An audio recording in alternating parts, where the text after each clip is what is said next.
In every story, there's a legend. Scott Bloomquist did not just win races, he changed the game. Over 600 feature wins, countless innovations, and a legacy etched into the very DNA of dirt late model racing. The 2025 Hoosier Hero Legend is a man whose drive, daring, and detail set a new standard for what was possible behind the wheel. Ariel, please introduce yourself. I am Ariel Bloomquist. I am Scott Bloomquist's daughter, the only daughter, so. The one and only. The one and only. Your dad, he was a one and only. He was. How do you see your dad's legacy in racing? I know it's an odd question, but you know, you're him to us, and we want to hear.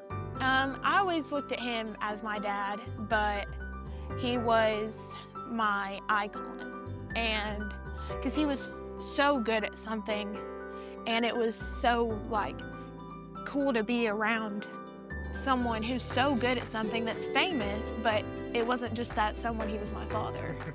Like it's kind of like being around like Morgan Wallen and singing, but I was being around my dad because he was, I guess, Morgan Wallen at racing. Like he was that kind of person, and I always looked at him as the legend or like the dominator. Even when he may have not won that feature, he was still that legend to me and all the other racers.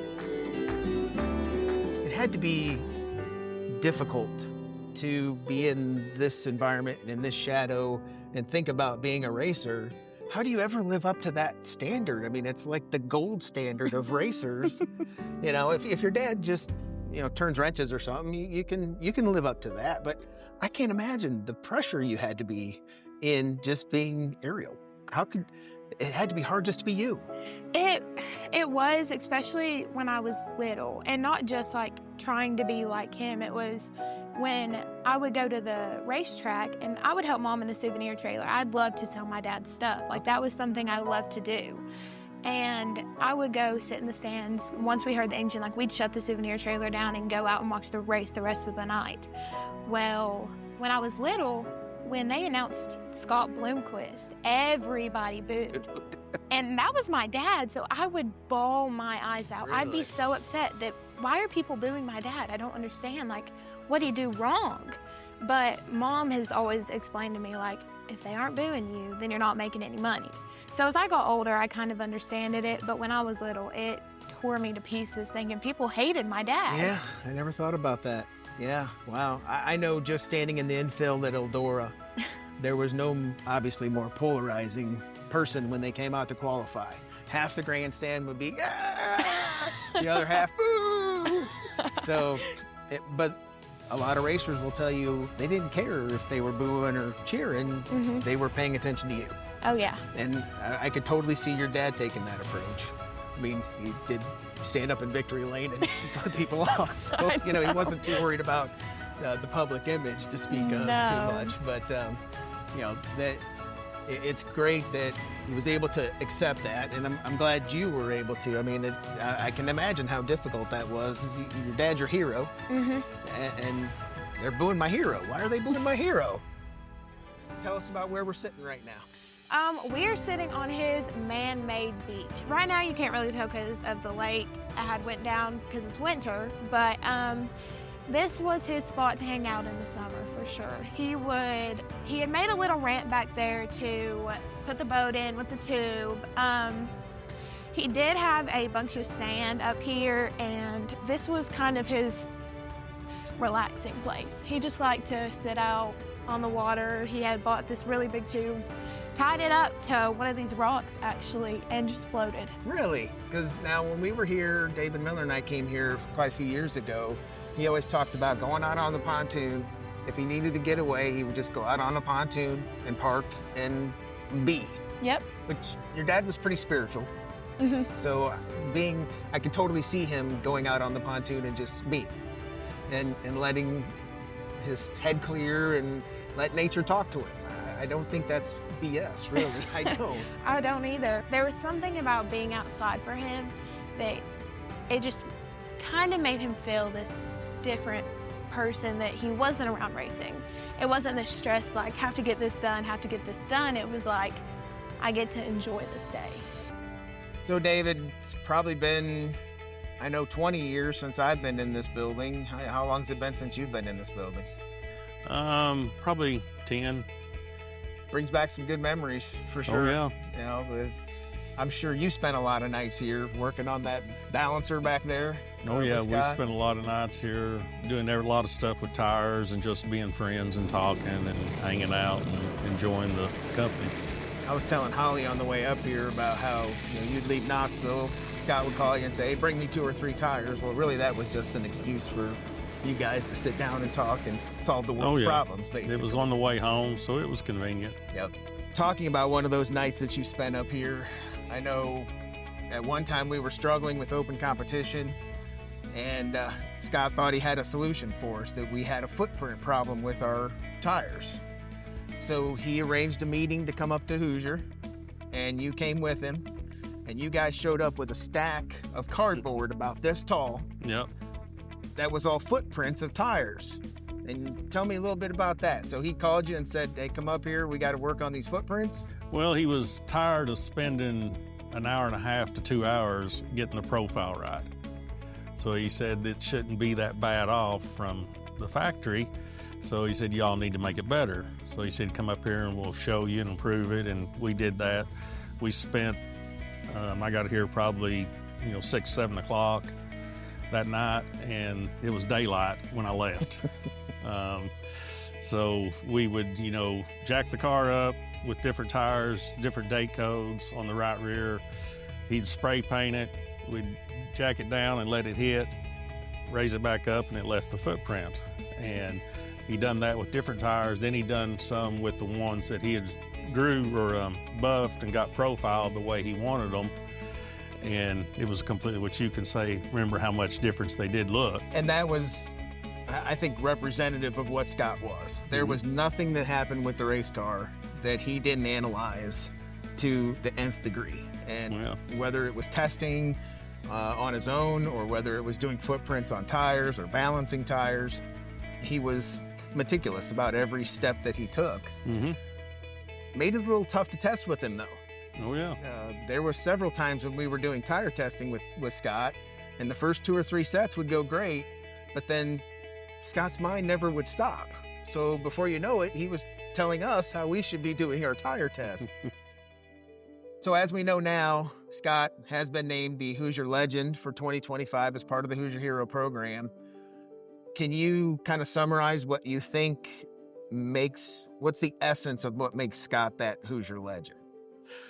First, all I want to say is, I've been doing this for 25 years with Hoosier Tire South. But I want to go back to the stories that Scott told me and the previous product manager told me when Scott was up and coming. And Jimmy Pup Thomas, he had a lot to do with Scott. When Scott first came to East Tennessee in the mid to late 80s, I believe, he was on a Firestone tire, and nobody, was running those around here. They told him to put the Hoosiers on and he would do better. So he did, and he started winning some races. And he was winning races before. But the big thing was he called the previous product manager and said, hey, I'm doing all this for you. What can y'all do for me? And the previous product manager said, you go out to Western Arkansas and race that 21 car. And that was Billy Moyer. He was on Macquarie's and was, kicking everybody's tail over there. So Scott did. He went out there to race Billy Moyer, but he run him around and raced him hard and, started winning some races. And eventually Billy Moyer switched to Hoosiers. And that was kind of the last big name guy that the Macquarie brand had at that time. And so that was the, late 80s to mid 90s. And ever since then, there's only one time that I'm aware of where he did race on another tire. But from, 40 years being with one product company on these race cars, I don't know that there's any other place on this car that can say that. I think that sums it up probably better than anything. If anything, that legend is that. It's that he stuck with us through the thick and thin. I mean, because when I took this program over, we were not that great. And he stuck with us, and we made sure we fixed it. And he went to the places, I don't know how many times I'm sure you asked him to go to certain places to help us, and he did. He was never hesitant to be part of our program, whether that was testing, whether that was the start of the World of Outlaws, whether that was going to a race that he wasn't sure he wanted to go to, but he would go to anyway, or whether that was running a product that he wasn't 100% sure was what he needed. Scott always toted the Hoosier flag. It did not matter where it went. That, to me, is what makes him a legend. Dave, you've been around Hoosier for 20, how many years? 25. How many minutes a day did you spend with Scott Bloomquist talking about tires? Because as busy as he was, I'm sure he wanted to talk to you a lot about what he wanted for his race car. Yeah, he always talked a lot about tires. I mean, he was real particular with his tires, his selection of them, going through the shop, looking at them, and touching them and feeling of them. And he would spend hours when he would come up to the shop. What would he do? Give us a glimpse of what Scott Bloomquist did when he showed up to look around. He was there on purpose, for a purpose, obviously. Well, I mean, basically he would want to know where the freshest, what we just got in was at, where anything older was at, and then he would go to both piles and look, and he would feel of them. He would, mess with them. Like squeeze them like Charmin kind of thing? Yeah. Okay. And he would say, this one feels better than this one. And he would look at the date code, and then he'd say, all right, I want 6 of these or 2 of these, and he would spend hours, hour and a half in there when he would come, just going through them. When it come to the racetrack, and I told Ariel before because I was so excited to meet her, knowing that she was part of this program and honoring Scott. Scott to me was larger than life. When I saw him at a racetrack, I'm like, that's Scott Bloomquist.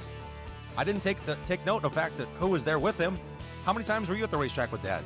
Ever since I was born. I started, once I was born, I was up in the souvenir trailer with my mom. So I wasn't always down, at the rig when he was getting ready to race. But, for the feature, we'd always go watch. But we were always at the souvenir trailer. Wow, that's amazing, because I know there are a lot of 18 shirts and then 0 shirts, and that's a lot to manage, as well as getting on the road with Dad and going racing. That's pretty cool. It was really cool because you get to meet all the fans and talk to a bunch of new people, and it's like you meet your whole racing family. Dave, we're on the subject of family. I need you to tell me the story when Scott invited you to his shop and into the basement. Well, when I first started with Hoosier in 2000, I'd met Scott before that as friends through Bob Miller. And then I got involved with Hoosier, and we come back from Speed Weeks, and he called me, and he said, come on up to the shop. And so I went up there, and he was still in his little shop beside his house, where his little 2-car garage, and they had some stuff in the back. So we was looking around the shop and going through everything, and he said, all right, now I'm going to take you to my basement. And this is where he kept his tires. And the basement, we had to use a flashlight. He wouldn't even turn lights on because he kept it at the same temperature year-round. And he probably had 100, 125 tires in there, and this was before you, Ariel. But he said, these tires are like my children. I know where every one of them is and every place that they work best at. And Ariel, we're in a mode of reflection, but you also know that your dad's going to be forever remembered as one of the best ever. 600 victories, all those wins, and now this Hoosier Hero Legend program is another way to highlight and extend the idea that it's pretty cool to be around that guy. It had to be just a wonderful ride with your dad and all the things you got to do in racing and continue to get to do.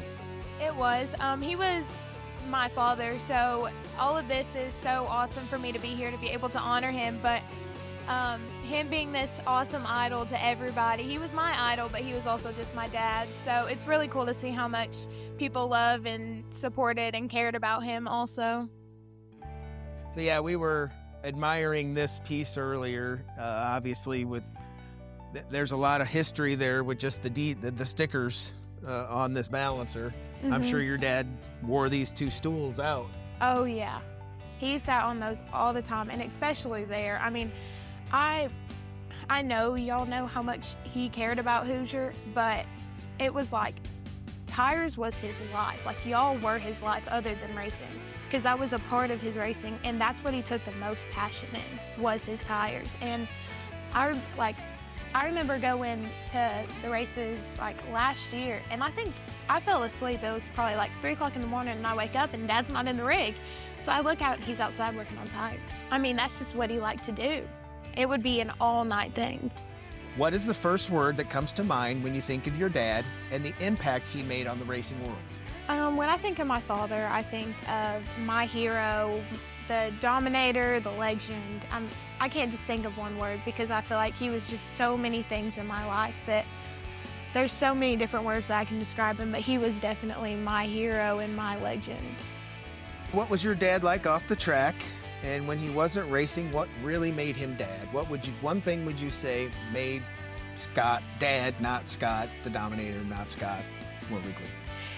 He was kind of like, he taught me how to do so many things. He taught me how to ride a bicycle. He taught me how to shoot basketball. He taught me how to build paper airplanes. And he was kind of just this mentor to me, and not just teaching me stuff about racing. He was teaching me stuff about life. And he would do things with me, and we would go do, like, even when we went to races, like in Wisconsin, there was water parks called Wisconsin Dells. So Dad and Mom would always take me to the water parks after the races, and we would go there. And we would also go to Orlando and Universal and Disney World. And it was like, even though we were there for racing, we were also there to have family time. What is something you hope most people remember him for? Whether it's racing, whether it's the dad part, what sticks out to you as what you want people to remember him? I hope they remember him of this impact that he made on racing. Like, I know that he was the dominator and the legend and the GOAT and all of these names because he won over 600 races, and that is amazing. But I really want them to remember how much this sport has gained from everything that he's done since he started racing. What does it mean to you that he was chosen as the Hoosier legend? It is such a huge honor for him, and it's a really big honor for me too, because I'm really happy that I get to be a part of that, because he was my dad and he was my legend, and I get to be a part of his legend.